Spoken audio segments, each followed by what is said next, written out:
ಸಮಸ್ತ ಶುದ್ಧ ಬ್ರಹ್ಮ ಸ್ವರೂಪರಲ್ಲಿ ಅನಂತ ಅನಂತ ಪ್ರಣಾಮಗಳು.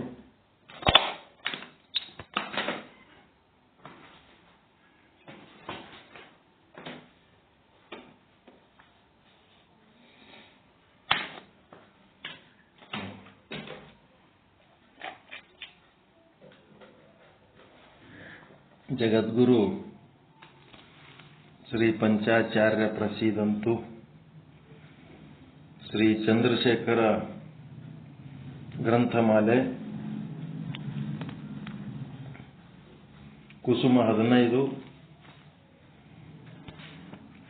ಪೂರ್ವಾಚಾರ್ಯರ ಧರ್ಮದರ್ಶನ ಭಾಗ 1.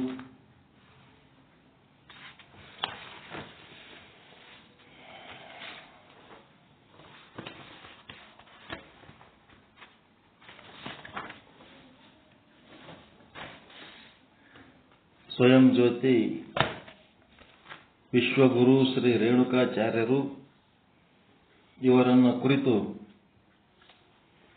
ಸಂಶೋಧನಾತ್ಮಕ ಗ್ರಂಥ ಸಾಹಿತ್ಯ ವಿಶಾರದ, ಧರ್ಮ ಸಾಹಿತ್ಯ ಭೂಷಣ, ಧರ್ಮ ಸಾಹಿತ್ಯ ಸುಧಾಕರ, ವೇದಮೂರ್ತಿ ಎಂ ಚಂದ್ರಶೇಖರ ಆರಾಧ್ಯ ಬೆಂಗಳೂರು ಇವರ ಒಂದು ಸಂಶೋಧನಾತ್ಮಕ ಕೃತಿಯ ಪೈಕಿ ಆದಿ ಜಗದ್ಗುರು ರೇಣುಕಾಚಾರ್ಯರು ಪುನಲುಪಾಕ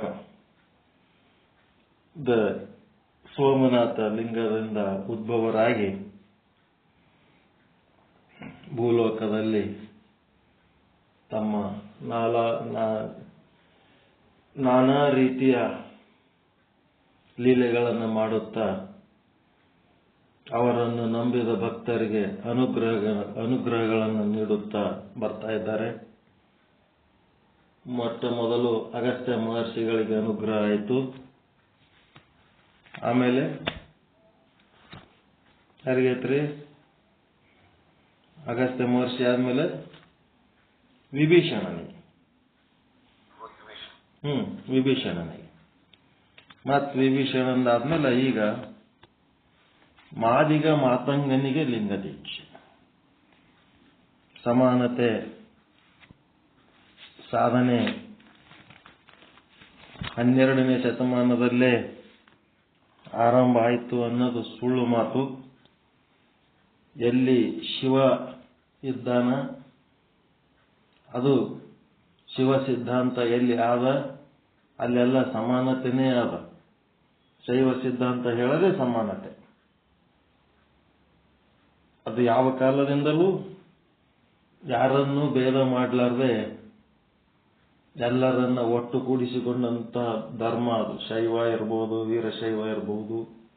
ಶಿವ ಇದ್ದಲ್ಲಿ ಸಮಾನತೆ ಬಹಳ ಮುಖ್ಯವಾದ ತತ್ವ ಅದು. ಮಾದಿಗ ಮಾತಂಗನಿಗೆ ಲಿಂಗ ದೀಕ್ಷೆ. ಮತಂಗ ಪುತ್ರ ಮಾತಂಗಂ ತಂ ನರಂ ಜ್ಞಾನ ಯೋಗಿನಂ ಪಶ್ಯ ಗೌರಿ ಮಮ ಪ್ರೀತ್ಯಾ ತೃಣೀಕೃತ ಪುರಂದರಂ. ಎಲ್ಲಂದ್ರೆ ವೀರಾಗಮದೊಳಗೆ ಬರ್ತದೆ ಇದು ಶ್ಲೋಕ.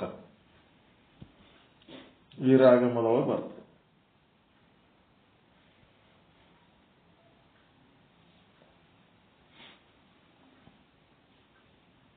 ಈ ವೀರಾಗಮದ ಪ್ರಮಾಣದಂತೆ ಮಾತಂಗನ ಮಗ, ಮತಂಗನ ಮಗ ಮಾತಂಗ. ಅವ್ರ ತಂದೆ ಹೆಸರು ಮತಂಗ, ಅವ್ರ ಮಗನ ಹೆಸರು ಮಾತಂಗ. ಮಾತಂಗನು ಶ್ರೀ ರೇಣುಕರ ಅನುಗ್ರಹದಿಂದ ಜ್ಞಾನಯೋಗಿ ಎಂದು ಹೆಸರಾದವನು. ಶಿವನೇ ಗೌರಿ ದೇವಿಗೆ ಹೇಳಿರುವನು. ಈ ಒಂದು ಆಗಮದ ವಾಕ್ಯ ಅಂತಂದ್ರ ಶಿವ ಪಾರ್ವತಿಗೆ ಹೇಳಿದ ವಾಕ್ಯ. 28 ಶಿವಾಗಮಗಳೇನದವ ಅವು ಯಾರಿಗೆ ಹೇಳಿದ್ರು ಅಂತಂದ್ರ ಪಾರ್ವತಿ ದೇವಿಗೆ ಹೇಳಿದ ವಾಕ್ಯಗಳು. ಅದಕ್ಕೆ ಸಾಕ್ಷಾತ್ ಶಿವನೇ ಮತಂಗನ ಮಗ ಮಾತಂಗನು ರೇಣುಕರ ಅನುಗ್ರಹದಿಂದ ಜ್ಞಾನಯೋಗಿ ಅಂತ ಹೆಸರಾಗ್ಯಾನ ಅಂತೇಳಿ ಶಿವನೇ ಪಾರ್ವತಿಗೆ ಹೇಳಿದ ಮಾತು. ಇದೊಂದು ಶ್ರೀ ರೇಣುಕಾಚಾರ್ಯರು ಎಸಗಿದ ಅನಂತ ಘಟನೆಗಳಲ್ಲಿ ಅತ್ಯಂತ ಮಹತ್ವಪೂರ್ಣವಾದದ್ದು. ಶ್ರೀ ರೇಣುಕರ ದೀನ ದಲಿತೋದ್ಧಾರತೆ, ಅಸ್ಪೃಶ್ಯೋದ್ಧಾರ, ಸಮದರ್ಶಿತ್ವ, ಸಾಮಾಜಿಕ ಸಮನ್ವಯ ದೃಷ್ಟಿ, ಕೀಳು ಮೇಲುಗಳ ದೂರೀಕರಣ ಮುಂತಾದ ಕ್ರಾಂತಿಕಾರಿ ಘಟನೆಗಳಲ್ಲಿ ಇದೊಂದು ಮಹತ್ತಾದ ಘಟನೆ.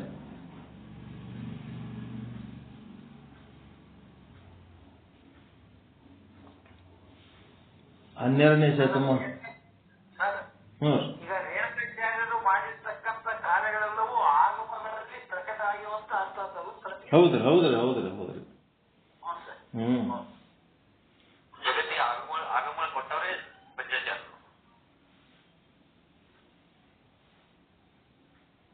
ಆಗಮಗಳು ಕೊಟ್ಟದ್ದು ಶಿವ ಪಾರ್ವತಿ ಚರ್ಚೆ ಪಂಚಾಚಾರ್ಯರು ಕೊಟ್ಟಾರ ಭೂಮಿಗೆ ತಂದವರು.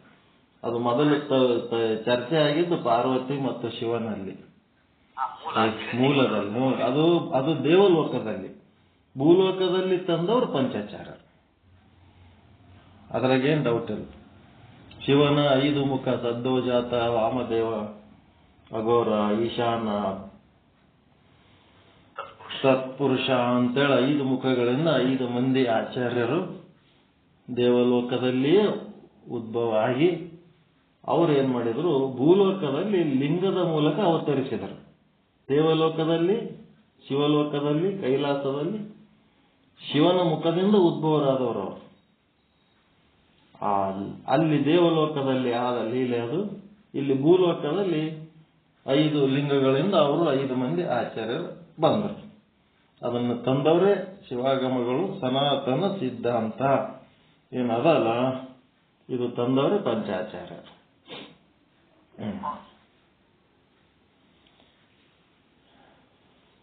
ಇವರೆಲ್ಲ ಆಗಿನ ಕಾಲದೊಳಗೆ ಸಾಮಾಜಿಕ ಸಮನ್ವಯ ದೃಷ್ಟಿ, ಮೇಲು ಕೀಳು ಎಲ್ಲ ತೆಗೆದು ಸಮದರ್ಶಿತ್ವ ಇದೆಲ್ಲ ಕ್ರಾಂತಿಕಾರಿ ಘಟನೆಗಳು ಮಾಡಿದರು. ಇದು ಬಹಳ ಮಹತ್ವದ ಘಟನೆ. 12ನೇ ಶತಮಾನದಾಗ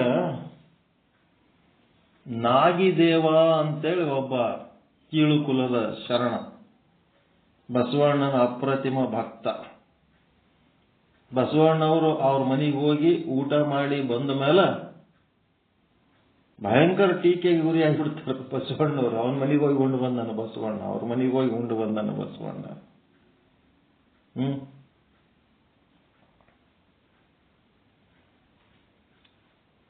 ಇವರು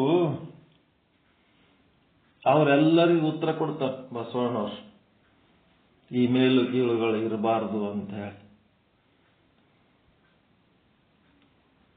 ಇಲ್ಲಿ ಒಂದು 25-30 ವರ್ಷದ ಹಿಂದಿನ ಘಟನೆ.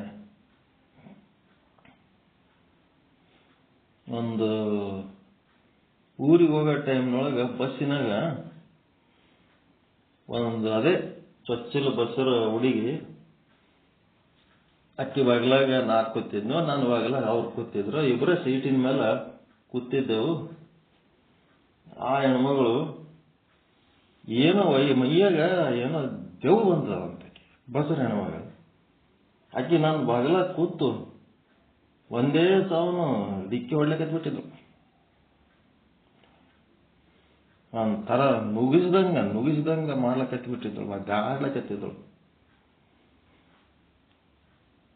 ಒಂದು ಅರ್ಧ ತಾಸು 40 ನಿಮಿಷ ಸುಮ್ ತಡ್ಕೊಂಡೆ, ಏನ್ ಮಾಡ್ತಾಳಕ್ಕಿ, ಯಾಕೆ ಹಿಂಗ್ಯಾಕೆ ಮಾಡ್ತಾಳ. ಕಡೆಗೆ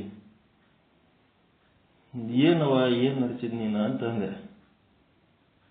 ಏನು ನಡೆಸಿಲ್ ತಾತ, ನನಗೆ ಮೈಯಾಗ ಏನೋ ಒಂದು ಶಕ್ತಿ ದೆವ್ವ ಹೊಕ್ಕದು, ದೇವ್ರು ಹೊಕ್ಕದು, ನನಗೆ ಸಮಾಧಾನ ಇಲ್ಲ, ಒದ್ದಾಡ್ಬೇಕಿಲ್ಲ, ನೆಲದ ಮೇಲೆ ಬಿದ್ದು ಅನ್ಸ್ಲಕತ್ತದ.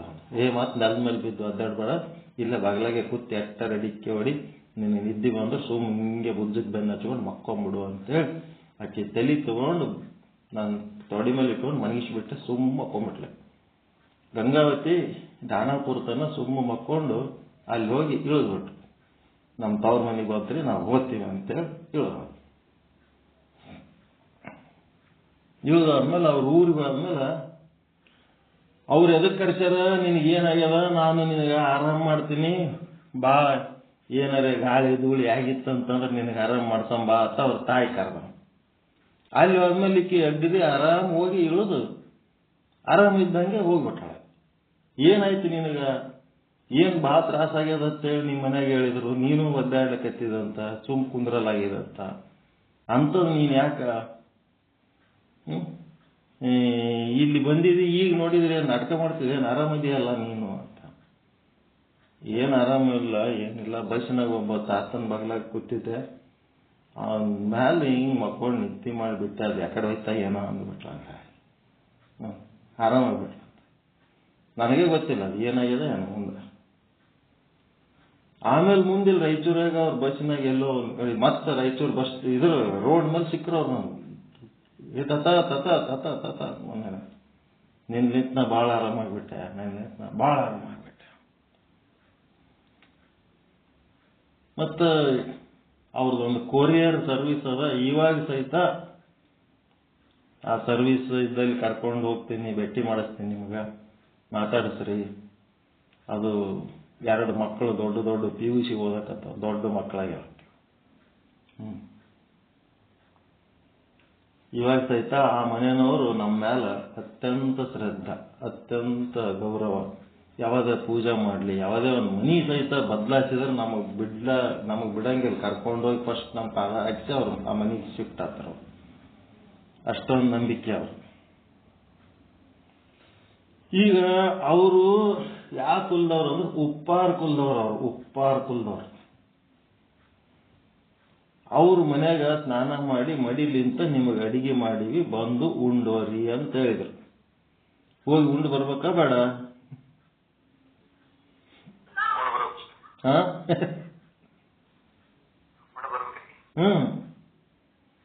ಅವ್ರ ಮನಿ ಎದುರು ಅವ್ರ ಮನೆಗೆ ಹೋಗಿ ಉಂಡದ್ದು. ಅವ್ರ ಮನಿ ಎದುರು ಒಂದು ಬಣಜಿಗೆರ ಮನಿ, ದೊಡ್ಡ ಸಾವುಕಾರ ಮನಿ,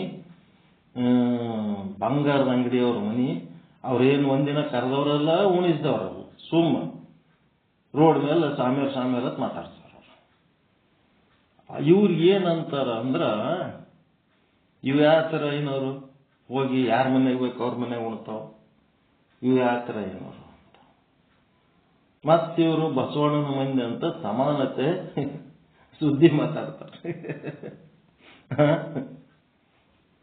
ಇವು ಏನಂತಂದ್ರೆ, ನಾ ಎದಕ್ಕೆ ಹೇಳ್ತೀನಿ ಇದಂತಂದ್ರೆ, ಯಾರಿಗೆ ಏನು ಹೆಂಗ ಹಿತ ಆಗ್ತಿರ್ತದ ಅವ್ರವ್ರ ಆಚಾರ ವಿಚಾರಗಳು ಅವ್ರು ಮಾಡ್ಕೊತ ಹೋಗ್ತಿರ್ತಾರ.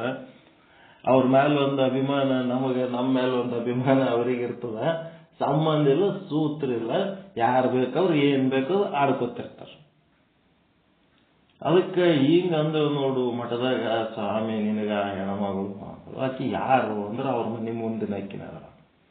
ಆಕಿ ಒಂದಿನ ತನ್ನ ಮನೆಗೆ ಕರೆದಿಲ್ಲ, ಮಾತಾಡ್ಸಿಲ್ಲ, ಬರೀ ಇಂಥ ಕೆಟ್ಟವಾಗಿ ಕೆಲಸ ಮಾಡ್ಲಿಕ್ಕೆ ಅದಳನ್ನು ಜಾಡಿದ್ರೆ ನಿಡೋದಕ್ಕಿಂತ ನಾನು ಬೇಡಯಪ್ಪ, ನಾ ಹೇಳಿನಿ ಅಂತ ಹೇಳಿದೆ ಅಂದ್ರೆ ಮತ್ತೆ ಆಕಿ ನಿಂದ್ಬಿಡ್ತಾವ, ನನ್ನ ಸಂಗಡ ಜಗಳಕ್ಕೆ ಬಿಡ್ತಾವ, ಸುಮ್ಮನಿರು ಅಂತ. ನಿನಗೆ ಹೇಳಿದೆ ಈಗ ಅಂತ. ಇವರು ಸಮಾನತೆ ಸುದ್ದಿ ಮಾತಾಡೋರು. ಒಂದು ಚೂರು ಸಮಾನತೆಯಿಂದ ಆ ಕಡೆ ಈ ಕಡೆ ಆದ್ರೆ ಇನ್ನೊಬ್ಬರಿಗೆ ಟೀಕೆ ಮಾಡ್ತಾರೆ. ಅವ್ರ ಮಕ್ಕಳು ಬಾರ್ನಾಗ ಕ್ಲಬ್ನಾಗ ಎಲ್ಲಿ ಬೇಕಲ್ಲಿ ತಿಂದು ಎದ್ದು ಬಿದ್ದು ಎಲ್ಲೆಲ್ಲೋ ಅಡ್ಡಾಡ್ತಿರ್ತಾರೆ. ಅವ್ಕ್ಯಾರು ಕೇಳ್ತಾರೆ? ಕಂಡಂಗೆ ರೊಕ್ಕ ಬರ್ತಿರ್ತದೆ, ಏನ್ ಬೇಕಾದ್ರೆ ಮಾಡ್ತಿರ್ತಾವ. ಅದೇ ಲೆಕ್ಕ ಹಾಕ್ತಾರೆ, ಕುಡಿದು ತಿಂದು ಸಾಯಂಗಾಗಿರ್ತಾರೆ ಒಬ್ಬೊಬ್ರು.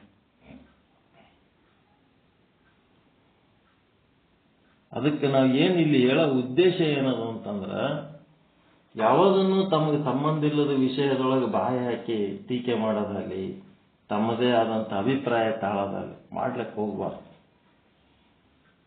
ಈಗ ಅದನ್ನೇ ಇವರು ಯಾರು ದತ್ತಾತ್ರೇಯ ಮಹಾರಾಜರು ಸುಮ್ಮನೆ ಬೆನ್ನತ್ತಿದ್ರು. ಜಗ್ಗಿ 10,000 ಮಂದಿ ಬೆನ್ನತ್ತಿದ್ರು ಅವ್ರಿಗೆ. ಮುಂಜಾನೆ ಎದ್ದರು ಸಾಕು 10-15 ಸಾವಿರ ಮಂದಿ ಇರ್ತಿದ್ರು. ಮಧ್ಯಾಹ್ನದ ಮಂದಿ, ಸಂಜೆಗೆ ಮಂದಿ, ಯಾವಾಗಲೂ ಮಂದಿ ಆದ್ರೆ ಏನ್ ಮಾಡ್ಬೇಕು? ರೊಕ್ಕ ರೂಪಾಯಿ ಅಡಿಗೆ ಎಲ್ಲ ಮಾಡ್ಕೊಂಡು ತಿಂದು ಉಂಡು ಒಳ್ಳೆದ್ರೆ 10,000 ಮಂದಿ ಅವ್ರಿಗೆ ಸಾಕಾಗ್ಬಿಡ್ತು. ಅವ್ರ ತಲೆಗೆ ಏನಾಯ್ತು, ಮಂದಿನ ಕಡಿಮೆ ಮಾಡ್ಕೋಬೇಕಂತ ಅವ್ರ ತಲೆಗೆ ಬಂದ್ಬಿಡ್ತು. ಈ ಮಂದಿದು ಗದ್ದಲ ಕಡಿಮೆ ಮಾಡ್ಕೋಬೇಕು. ಒಂದು ಶೋಭಾಯಾತ್ರೆ ಅಂತ ಇಟ್ರು. ರಸ್ತೆ ಮೇಲೆ ದೊಡ್ಡ ಮೆರವಣಿಗೆ ಹೋಗ್ಲಕತ್ತದ. ಹೋಗೋ ಟೈಮ್ನೊಳಗ ಭಯಂಕರ ದೊಡ್ಡ ಮೆರವಣಿಗೆ, ಜಗ್ಗಿ ಮಂದಿ. ಇವರೆಲ್ಲರನ್ನ ಕಟ್ ಮಾಡ್ಬೇಕಂತೆ ಅವ್ರ ಉದ್ದೇಶ. ದತ್ತಾತ್ರೇಯ ನೀವೇನು ವಲ್ಲಭಾಚಾರ್ಯ ಅಂತೀರಲ್ಲ, ವಲ್ಲಭ, ಮಧ್ವ, ನಿಂಬಾರ್ಕ, ಮತ್ತೆ ನಿಂಬಾರ್ಕ, ಮಧ್ವ, ವಲ್ಲಭ, ರಾಮಾನುಜ, ಇವರೆಲ್ಲ ದತ್ತಾತ್ರೇಯ ಯಾರು ಅಂತಂದ್ರೆ ವಲ್ಲಭಾಚಾರ್ಯರ ಸಂಸ್ಥೆ. ಇವರಲ್ಲ ಸಂಪ್ರದಾಯದವರು, ದ್ವೈತಿಗಳವರಲ್ಲ, ದ್ವೈತವಾದಿಗಳೇ ಅಲ್ಲ.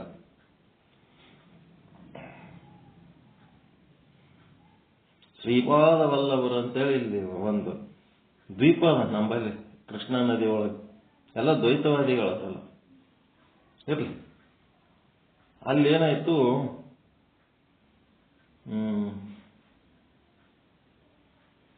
ಈ ಒಬ್ಬಾಕಿ ಹೆಣ್ಮಗಳು ವೇಶ್ಯ ಸ್ತ್ರೀ, ಆಕಿನೂ ನಾನು ಒಂದು ಹಾರ ಹಾಕ್ತೀನಿ ಅಂತ ಹೇಳಿ ಅಲ್ಲಿ ದತ್ತಾತ್ರೇಯರ ಮೆರವಣಿಗೆ ನಡೆದಲ್ಲಿ ಹೋಗ್ತಾಳ. ಹಾರ ಹಾಕ್ಲಿಕ್ಕೆ ಹೋದ್ರ ಇವ್ರು ದತ್ತಾತ್ರೇಯ ಏನ್ ಮಾಡ್ತಾರ, ಆಕಿದ ಕೈ ಹಿಡಿದು ಮ್ಯಾಲ ಕರ್ಕೊಂಡ್ಬಿಡ್ತಾರ. ತಮ್ಮದೇನ್ ಮಂಟಪ ಇತ್ತು, ಮಂಟಪದಾಗ ಮ್ಯಾಲ ಕರ್ಕೋತಾರ ಆಕಿನ. ಆಕಿ ಮ್ಯಾಲ ಕರ್ದಾಗೆ ಖುಷಿಯಾಗಿಬಿಡ್ತದ, ಅಪ್ಪ ಕರ್ದನಂತೇಳಿ ಹೋಗ್ಬಿಡ್ತಾವ ಆಕಿ. ಇಬ್ರು ಬಗ್ಲಾಗ ನಿಂತು ಮೆರವಣಿಗೆ ಮುಂದೆ ಓದ್ತಿರ್ತದ. ಹೊಳ್ಳಿ ನೋಡ್ತಾರ, ಅರ್ಧ ಮೆರವಣಿಗೆ ಮಂದಿ ವಾಪಸ್ ಹೋಗ್ಬಿಟ್ಟಿರ್ತೋ. ಇವ್ರು ಏನಪ್ಪ ವೇಷವಾಟಿಕೆ ಮಾಡಿ ಹೆಣ್ಮಗಳಿಗೆ ಬಗ್ಲಾಗ ಕರ್ಕೊಂಡು ಕೂತ್ನಾರ, ಇವಾಗ ಏನ್ ಮಾಡೋದು? ಈ ಜನ ಬೇಕೇನ್ರಿ ಇಂಥವ್ರು? ರಾಶಿಗಟ್ಲೆ ಜನ, ಇವ್ ಜನ ಅಲ್ಲ, ಇವ್ ದನ. ಇವ್ ಅಂಥವ್ರನ್ನ ಜಗ್ಗಿ ಜಮಸ್ಕೊಂಡು ಏನ್ ಮಾಡ್ಬೇಕು? ಅರ್ಥ ಇಲ್ಲದು ಜನಗಳು. ಜಮಾಯಿಸಿ ಜಗ್ಗಿ ಅಡಿಗೆ ಮಾಡೋದು, ಜಗ್ಗಿ ತಿನ್ನೋದು, ಅಲ್ಲೇ ಮಠದ ಸುತ್ತಮುತ್ತ, ಆಶ್ರಮದ ಸುತ್ತಮುತ್ತ ಹೇತ್ ಹೋಗೋದು ಅಷ್ಟೇ. ಇವರೆಲ್ಲರೂ ಬರೋದೇ ದನಗಳು. ಇವು ಬರೋದೇ ಇದೇ ಕೆಲಸಕ್ಕೆ ಬರ್ತಿರ್ತಾರೆ. ಕೂಳಿ ಕುಂದಿರಿಸಿ ಜ್ಞಾನ ಹೇಳ್ತೀನಿ ಅಂದ್ರ ಎಲ್ಲರೂ ಓಡಾಗ್ಬಿಡ್ತಾರೆ. ಅದಕ್ಕೆ ಇಲ್ಲಿ ಏನಾಯ್ತಪ್ಪ ಅಂತಂದ್ರ, ಮುಂದ ಏನ್ ಮಾಡ್ತಾನ, ಅರ್ಧ ಮಂದಿ ಕಡಿಮೆ ಆಗ್ಯಾರ, ಇನ್ನ ಕಡಿಮೆ ಮಾಡ್ಬೇಕನ್ನಿಸ್ತದ ದತ್ತಾತ್ರೇಯ. ಮುಂದೋಗಿ ಅಲ್ಲೊಂದು ಪಾನ್ ಅಂಗಡಿ ಇರ್ತದ, ಪಾನ್ ಅಂಗಡಿ ಬಲ್ಲಿ ನಿಂದಿರ್ಸಿ ಒಂದ್ ಸ್ವಲ್ಪ ಪಾನ್ ತಗೋ ಅವನ್ ಬಲ್ಲಿ. ಅವ 2 ಪಾನ್ ಕಟ್ತಾನ, ಇವ ಇದ್ರೆ ಒಂದ್ ಪಾನ್ ವಾಪಸ್ ಕೊಟ್ಬಿಡ್ತಾನ ದತ್ತಾತ್ರೇಯ.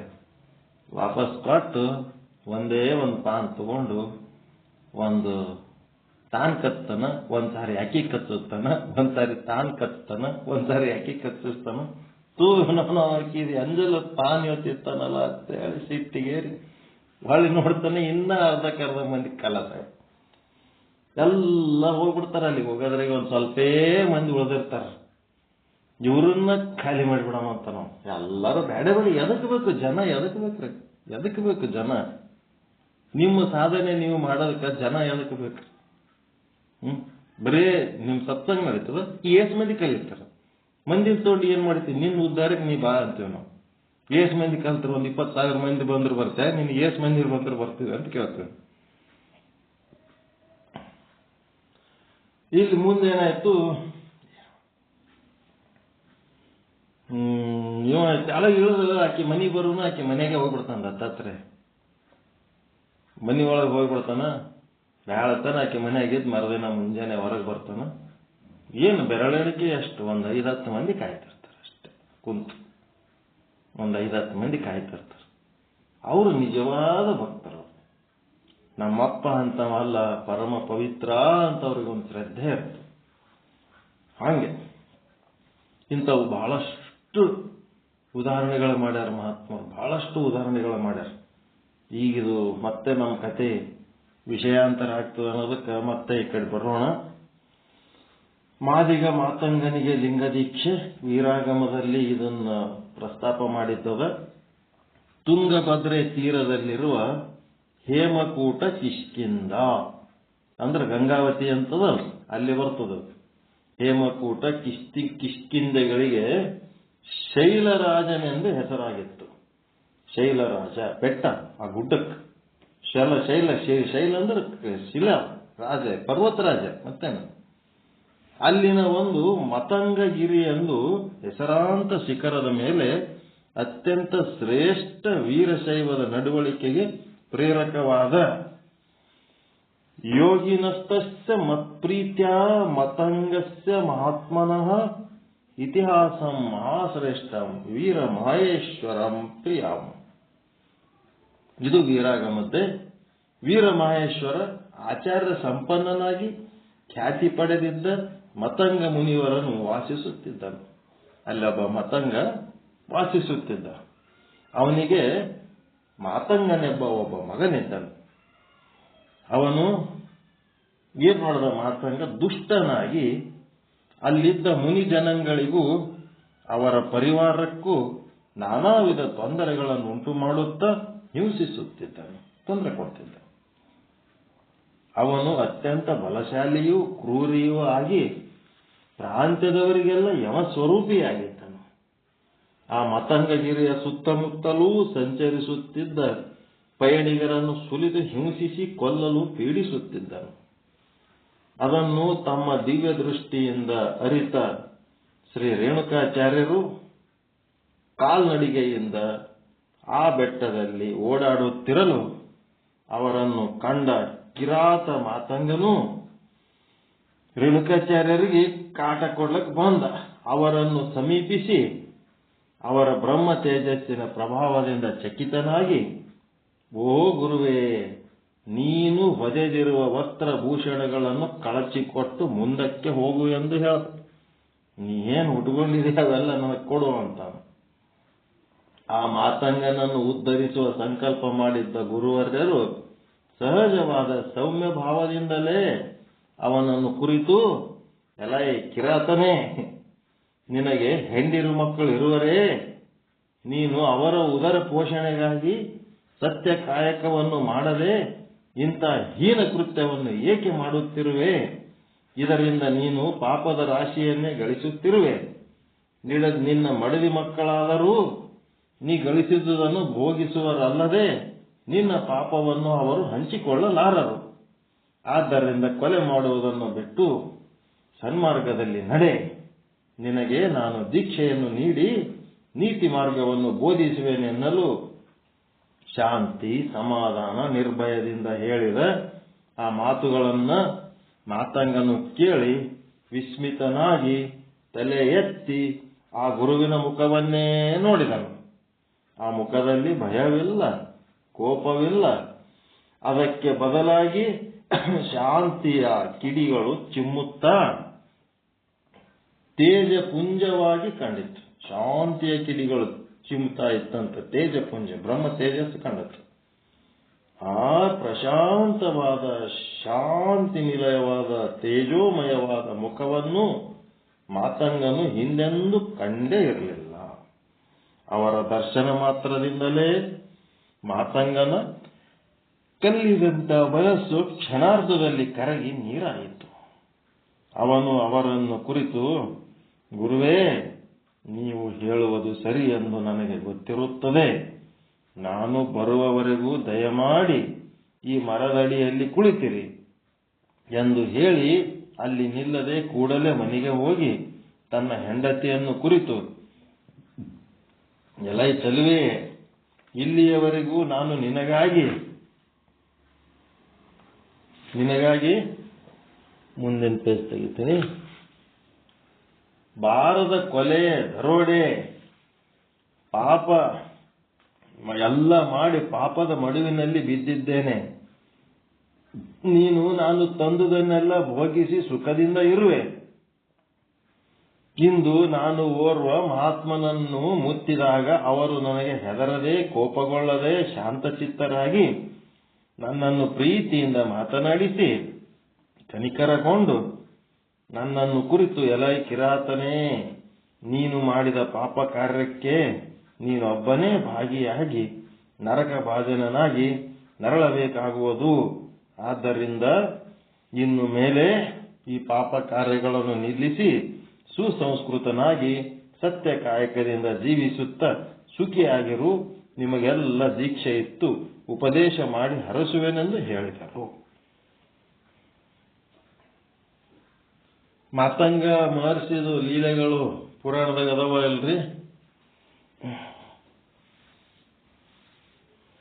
ಇತಿಹಾಸದಾಗ ಇರ್ತಾವ ಇಲ್ಲ?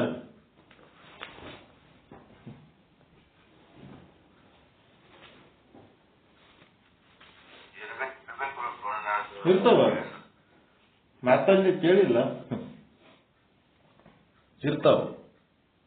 ಮತ್ತ ಅವ್ರ ಜೊತೆಗೆ ಇದೆಲ್ಲ ಉದ್ಧಾರ ಮಾಡಿದಂತ ರೇಣುಕರ ಲೀಲೆಗಳವಲ್ಲ, ನಿಮ್ಮ ರೇಣುಕಾಚಾರ್ಯರು ಯಾವ ಕಾಲದವರು ಅಂತ ಕೇಳಿದಾಗ ಅವ್ರಿಗೆ ಉತ್ತರ ಕೊಡ್ಲಕ್ಕ ಇಲ್ಲಿ ನಿಮಗೆ ಶಕ್ತಿ ತುಂಬಲಕತ್ತಾರ. ಇಲ್ಲಿ ಇವೇನು ಗೊತ್ತಿಲ್ಲದಕ್ಕ ಸುಮ್ಕುತ್ತಿ.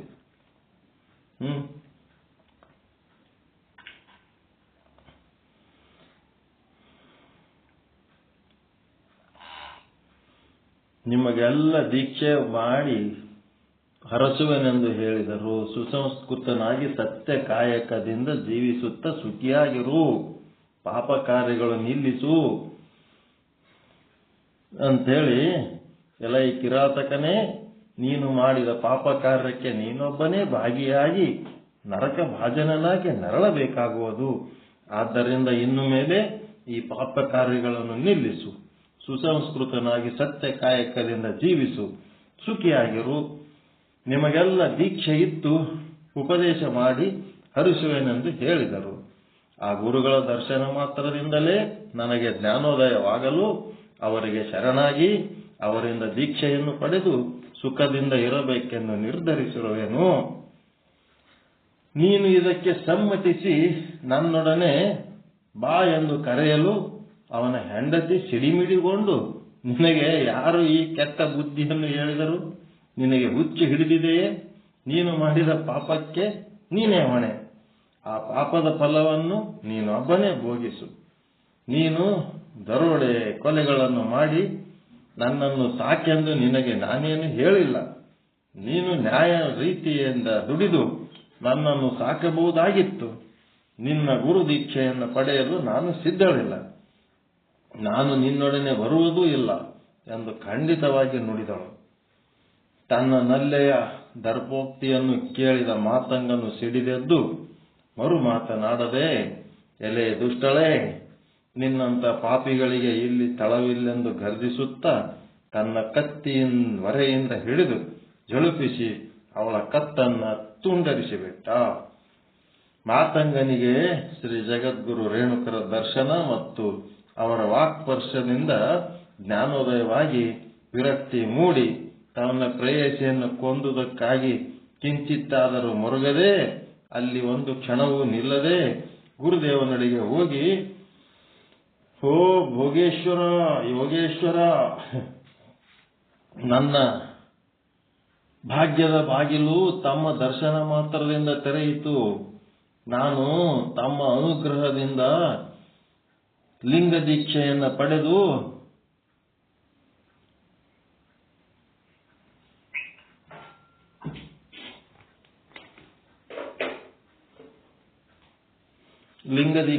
ಪಡೆದು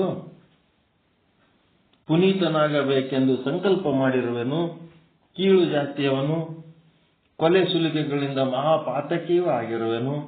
ಕೃಪೆ ಮಾಡಿ ನನಗೆ ದೀಕ್ಷಾ ಸಂಸ್ಕಾರವನ್ನು ಅನುಗ್ರಹಿಸಿದರೆ ನಾನು ತಮ್ಮ ಶಿಷ್ಯನಾಗಿ ತಮ್ಮ ಪಾದ ಸೇವೆಯಲ್ಲಿ ನನ್ನ ಜೀವಿತ ಕಾಲವನ್ನು ಕಳೆಯುವೆನೆಂದು ದೈನ್ಯದಿಂದ ಪ್ರಾರ್ಥಿಸಲು ಶ್ರೀ ರೇಣುಕಾಚಾರ್ಯರು ಮಾತಂಗನನ್ನು ಕುರಿತು, ಎಲೆಯ ಮಾತಂಗನೇ, ಸತ್ಯಾನ್ವೇಷಣೆಗೂ ಮೋಕ್ಷ ಸಾಧನೆಗೂ ಮತ್ತು ಜಾತಿ ಕುಲ ಪಂಥಗಳ ಹಂಗಿಲ್ಲ. ಜಾತಿ ಕುಲ ಪಂಥಗಳು ನೋಡಿ ಸತ್ಯಾನ್ವೇಷಣೆ ಮಾಡದಿರಲ್ಲ, ಮೋಕ್ಷ ಸಾಧನೆ ಮಾಡದಿರಲ್ಲ. ಎಲ್ಲ ಮಾನವರು ಸದಾಚಾರಿಗಳಾಗಿ ಸದ್ಗುರುವನ್ನು ಆಶ್ರಯಿಸಿ ಅವರ ಕೃಪೆಗೆ ಪಾತ್ರರಾಗಿ ಅವರ ಕರುಣೆಯಿಂದ ಲಿಂಗ ದೀಕ್ಷಾ ಸಂಸ್ಕಾರ ಮತ್ತು ಶಿವತತ್ವೋಪದೇಶವನ್ನು ಪಡೆದು ಪುನೀತರಾಗಬೇಕು.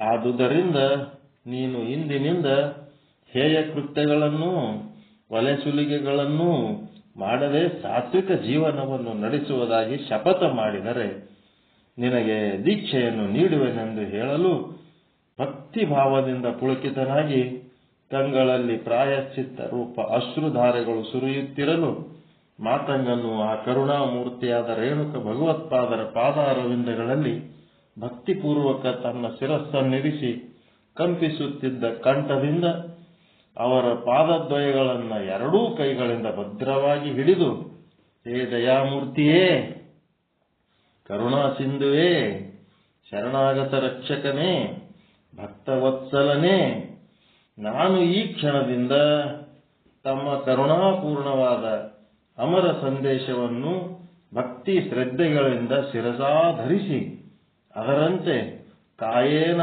ವಾಚ ಮನಸ ನಡೆದುಕೊಳ್ಳುವೆನು.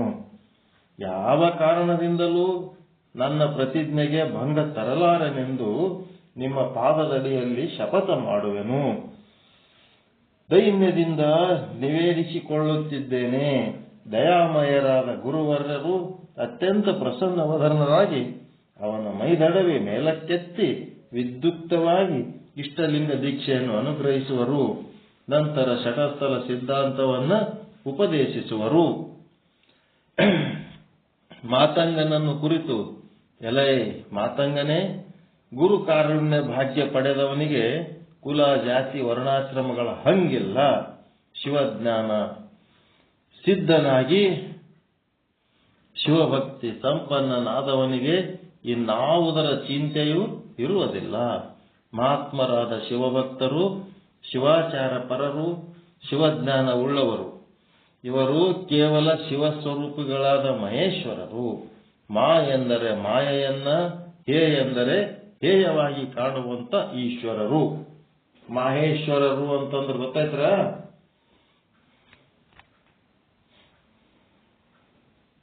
ಮಾಹೇಶ್ವರ ಅಂದ್ರೆ ಮಾಯೆಯನ್ನ ಹೇಯವಾಗಿ ಕಾಣುವ ಈಶ್ವರರು.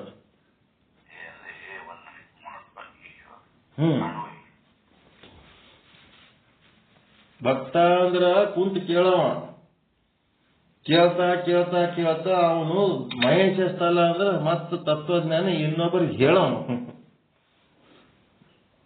ಹೇಳಂಗಾಗಬೇಕು. ಗುರು ಸ್ವರೂಪಕ್ಕೆ ಹೋದಂತ ಭಕ್ತಿನೇ ಮಹೇಶ್ವರ. ಮಹೇಶ್ವರ ಅಂದ್ರೆ ಮಾಯೆಯನ್ನ, ಮಾ ಅಂದ್ರೆ ಮಾಯೆಯನ್ನ, ಹೇ ಅಂದ್ರೆ ಹೇಯವಾಗಿ ಕಾಣುವ ಈಶ್ವರ. ಆದುದರಿಂದ ಅವರು ಮಹೇಶ್ವರನೆನಿಸುವರು ಎಂದು ಹೇಳಿ ಪಾದಕ ಪ್ರಸಾದ ಕರುಣಿಸಿ ಸದ್ಗುರು ಕೃಪೆಯಿಂದ ಮಾತಂಗನ ಪೂರ್ವದ ನಾಮ ರೂಪ ಗುಣ ಕ್ರಿಯೆಗಳನ್ನೆಲ್ಲ ಪರಿವರ್ತನೆಗೊಳ್ಳುವವು.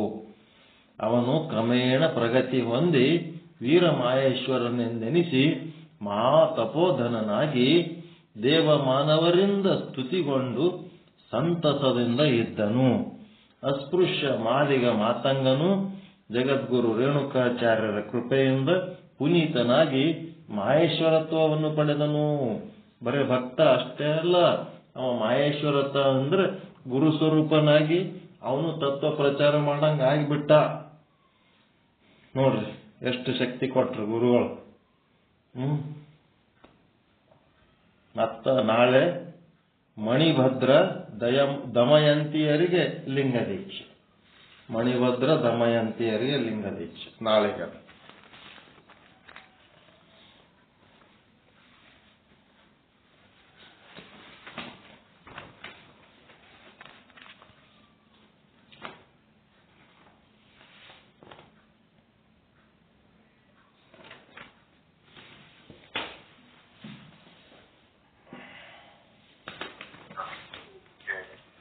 ಏನ್ರಿ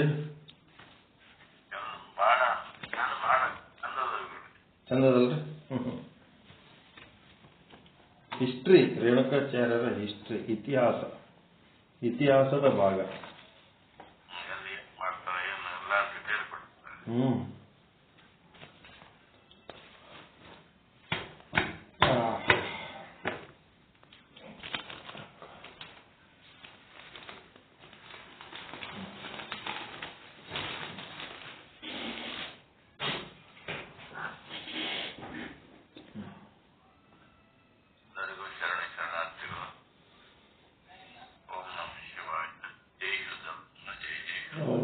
ಶಾಂತಿ ಶಾಂತಿ ಶಾಂತಿ.